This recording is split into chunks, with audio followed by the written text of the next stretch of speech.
Hey y'all, it's Rick here with Uncommon Communion at the end of a very long Tuesday. I had hoped to be able to write tonight. I thought maybe I was going to be able to achieve it. It's gotten late though, in part because I did not get home until after 10 o'clock from the second of two trainings that I attended on Tuesday. Well, I'm glad you're here. I'm glad I can be here with you for at least a few minutes before I hit the bed back over there. And yes, astute watchers will notice that I've turned the camera a little bit. I'm in the process of reconfiguring the desk that I use here for my work and my recording, my writing. And yeah, it's a bit of a different angle.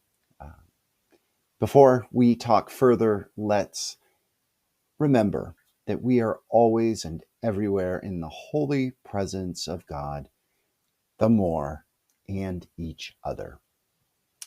So, before I tell you about the training that I was in this evening, I want to just mention briefly a couple of significant things regarding current events. The first one is aggravating and problematic. The second one is awesome and hilarious. Let's start with the first one.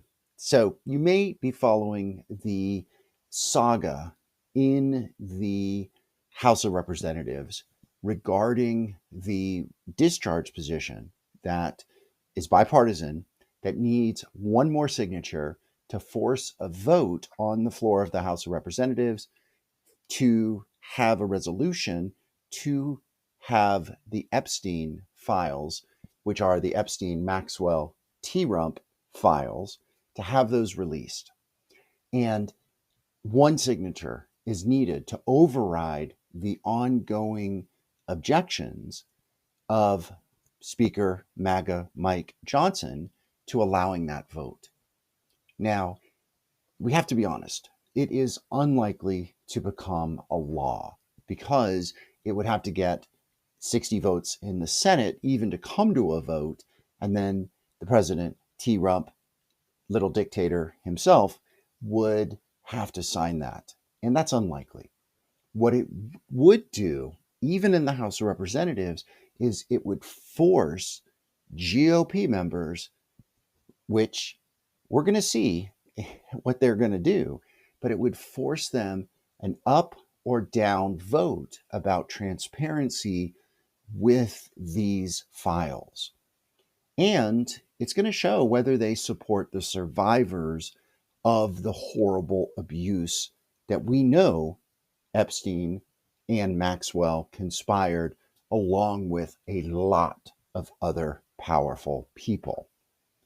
Well, MAGA Mike Johnson is avoiding swearing in to office the new representative from Arizona. Her name is slipping my mind right now. Grijaldo, I believe, Representative elect Grijaldo.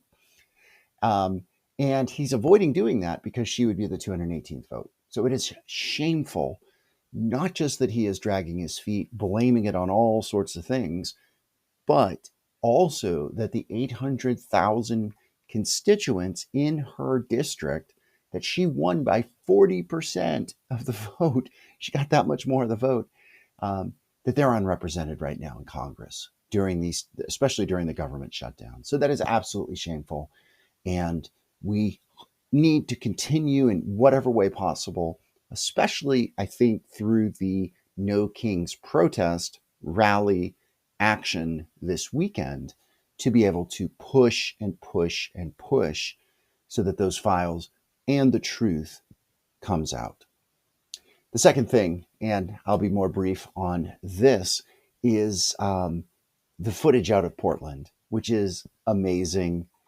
I don't know if you've seen it. I'm going to put a link to the video in my in the notes here, but the frogs, the inflatable costumed frogs that have been showing up there, standing up against the heinous ICE thugs, have been joined by a whole bunch of other mascots. And I found a little video, I think it's a couple days, maybe 3 days old now, but it is a supercut of all the range of the mascots, the inflatables, the furries, whatever you want to call them, that are showing up and dancing and singing and cheering and taunting peacefully, celebrating their First Amendment rights, just showing how ridiculous and, quite honestly, bananas the whole Portland at war, burning buildings, blah, blah, blah, blah, blah, all those lies, all that insanity that's coming as a means of provocation.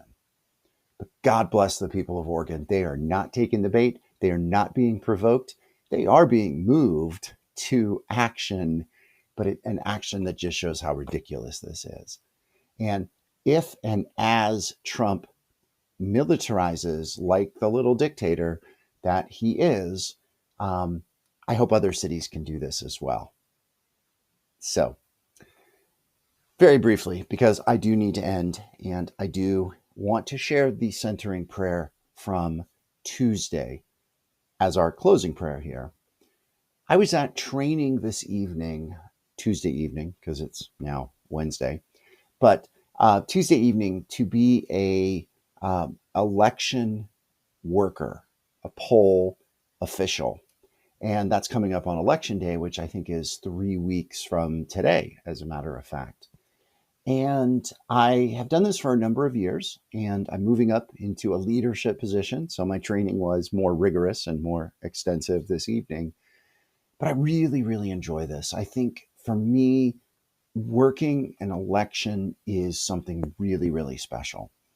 And I was very excited this evening to find out even more so that they're looking for trainers. And I'm hoping to be a trainer as they move into 26 and needing to, increase the number of poll workers for the midterm elections in a year. So there's a lot more I can say about voting, about working at the polls, but quite honestly, y'all, I'm tired, and it's been a long day because I had that training, and then earlier in the day, I had a training for work, and that was a physical training with some sitting, but I am pretty spent. So I do want to share the centering prayer with you, and this will be our closing prayer.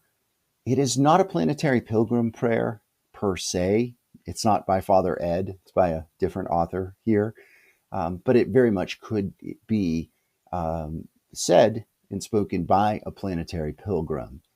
And let us pray. Lord of the seasons, I await the revealing of barren branches and windy November nights. I feel life changing around me. I feel it in my body.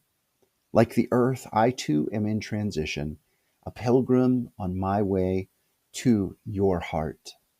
I encounter sickness, and I am humbled, yet healing is provided. I walk through depression and feel overwhelmed, yet new thinking emerges. Beyond this earth, there is still more of you and your creation. Beyond all my troubles and disappointments, you are, and all is well. Lifted up into the silent mystery of my heart, unveiled to your unyielding love, I journey onward in prayer through all the seasons of this life's earthly passage. Yeah, I really like that. And I just want to end with one more little one from Meister Eckhart that I read yesterday, Tuesday. It's very short. Oh, fall with me all the long way down, and so reach me through the call that rises impossibly as the upward gravity of love. May you know on this Wednesday that is going to be dawning in a number of hours, too soon, perhaps, as I do need to get to bed. May you know the upward gravity of love, and may you be a bearer of that love to others. All right, y'all. Thanks. Blessing and good. Be bold. Be well.